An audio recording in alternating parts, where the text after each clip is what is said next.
Sebelum ni ramailah orang Melayu duk marah, duk bising Menteri Wilayah China, Menteri Wilayah DAP. Mereka duk kata macam-macam lah. Habislah apa Melayu dan Islam terancam. Macam-macam mereka kata. Siap pertikai lagi pasal apa Menteri Wilayah DAP. Konon terpaling Melayu lah semua ni. Ni aku nak bagi tahu dekat hampa. Kalau kita tengok sejarah sebelum-sebelum ni, tapak bazar ni dekat KL. Ni dekat KL, bukan dekat Jeneri, bukan dekat Kok Diang, bukan dekat Alostar. Tapak KL ni dulu ribu-ribu.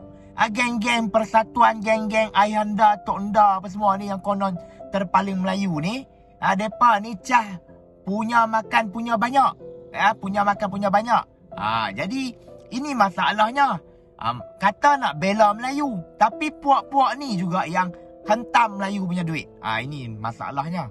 Tapi bila kita tengok sejarah kerajaan sebelum ni, kerajaan 33 bulan, tak buat apa-apa pun.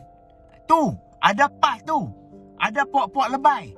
Tak buat apa-apa pun. Ini yang masalahnya. Bila dapat kat kerajaan Madani tahun lepas, bazar tapak bazar ni RM500 masa Dr. Zaliha. Itu pun ramai yang duk marah geng-geng persatuan ni. Jadi ramai yang tak puas hati. Itu pun tak nampak. Okey lah. Dekat KL. Tapak niaga dekat KL. RM500. Siapa nak bagi? Tapi tahun ni, bila Hanayuh jadi Menteri Wilayah, dia turun lagi RM100. Jadi RM400. Ini memang betul-betul murah betul lah. Kalau kita tengok ajak. Kita tengok kalau RM400 bahagi 30 hari. Ada jatuh RM13, 13.33. RM13 lah lebih kurang. Mana nak dapat sehari RM13?